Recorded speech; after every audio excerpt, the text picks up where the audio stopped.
بسم الله الرحمن الرحيم. السلام عليك يا أبا عبد الله، السلام عليك يا ابن رسول الله، السلام عليك يا خيرة الله وابن خيرته، السلام عليك يا ابن أمير المؤمنين وابن سيد الوصيين، السلام عليك يا ابن فاطمة سيدة نساء العالمين، السلام عليك يا ثار الله وابن ثاره والوتر الموتور، السلام عليك وعلى الأرواح التي حلت بفنائك، عليكم مني جميعا سلام الله أبدا ما بقيت وبقي الليل والنهار. يا أبا عبد الله، لقد عظمت الرزية وجلت وعظمت المصيبة بك علينا وعلى جميع أهل الإسلام، وجلت وعظمت مصيبتك في السماوات على جميع أهل السماوات. فلعن الله أمة أسست أساس الظلم والجور عليكم أهل البيت، ولعن الله أمة دفعتكم عن مقامكم وأزالتكم عن مراتبكم التي رتبكم الله فيها، ولعن الله أمة قتلتكم، ولعن الله الممهدين لهم بالتمكين من قتالكم. برئت إلى الله وإليكم منهم ومن أشياعهم وأتباعهم وأوليائهم. يا أبا عبد الله، إني سلم لمن سالمكم وحرب لمن حاربكم إلى يوم القيامة. ولعن الله آل زياد وآل مروان، ولعن الله بني أمية قاطبة، ولعن الله ابن مرجانة، ولعن الله عمر بن سعد، ولعن الله شمرا، ولعن الله أمة أسرجت وألجمت وتنقبت لقتال. بأبي أنت وأمي لقد عظم مصابيبك، فأسأل الله الذي أكرم مقامك وأكرمني بك أن يرزقني طلب ثارك مع إمام منصور من أهل بيت محمد صلى الله عليه وآله. اللهم اجعلني عندك وجيها بالحسين عليه السلام في الدنيا والآخرة. يا أبا عبد الله، إني أتقرب إلى الله وإلى رسوله وإلى أمير المؤمنين وإلى فاطمة وإلى الحسن وإليك بمبالاتك وبالبراءة ممن قاتلك ونسب لك الحرب، وبالبراءة ممن أسس أساس الظلم والجور عليكم، وأبرأ إلى الله وإلى رسوله ممن أسس أساس ذلك وبنى عليه بنيانا وجرى في ظلمه وجوره عليكم وعلى أشيائكم.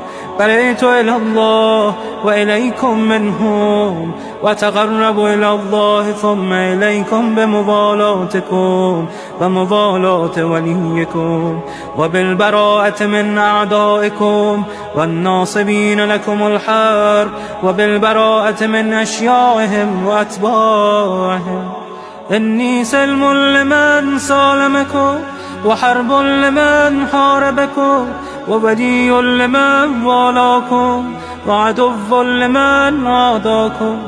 فأسأل الله الذي أكرمني بمعرفتكم ومعرفة أوليائكم ورزقني البراءة من أعدائكم أن يجعلني معكم في الدنيا والآخرة، وأن يثبت لي عندكم قدم صدق في الدنيا والآخرة. وأسأله أن يبلغني المقام المحمود لكم عند الله، وأن يرزقني طلب ثاري مع إمام هدى ظاهر ناطق بالحق منكم. وأسأل الله بحقكم وبالشأن الذي لكم عنده أن يعطيني بمصابيبكم أفضل ما يعطي مصابا بمصيبته، مصيبة ما أعظمها وأعظم رزيتها في الإسلام وفي جميع السماوات والأرض. اللهم اجعلني في مقامي هذا ممن تناله منك صلوات ورحمة ومغفرة. اللهم اجعل محياي محيا محمد وآل محمد ومماتي ممات محمد وآل محمد.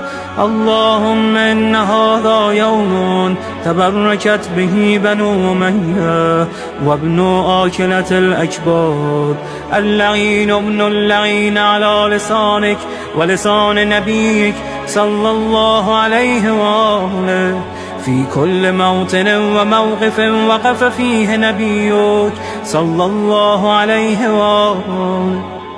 اللهم لعن أبا سفيان ومعاوية ويزيد بن معاوية، عليهم منك اللعنة أبد العابدين.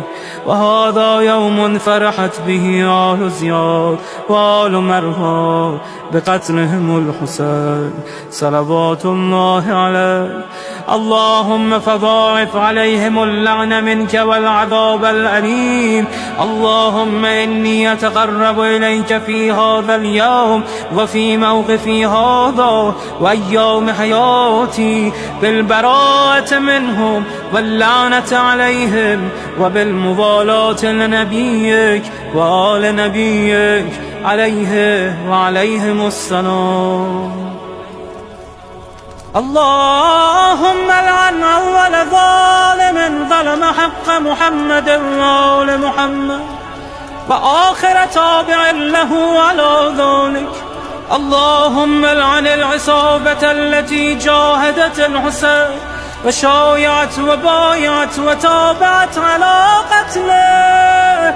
اللهم لعنهم جميعا. السلام عليك يا أبا عبد الله وعلى الأرواح التي حلت بفنائك. عليك مني سلام الله أبدا ما بقيت وبقي الليل والنهار، ولا جعله الله آخر العهد مني لزيارتكم.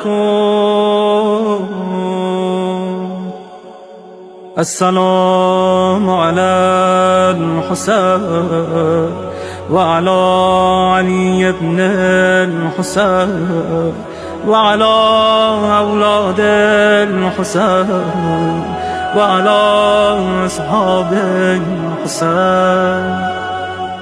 اللهم خص أنت أول ظالم باللعن مني وابدأ به أولا، ثم العن الثاني والثالث والرابع. اللهم لعن يزيد خامسا ولعن عبيد الله بن زياد وابن مرجانة وعمر بن سعد وشمرة وآل أبي سفيان وآل زياد وآل مروان إلى يوم القيامة. اللهم لك الحمد حمد الشاكرين لك على مصابهم. الحمد لله على عظيم رزيتي. اللهم ارزقني شفاعة الحسين يوم الورود، وثبتني قدم صدق عندك مع الحسين وأصحاب الحسين الذين بذلوا وهجهم دون الحسين عليه السلام.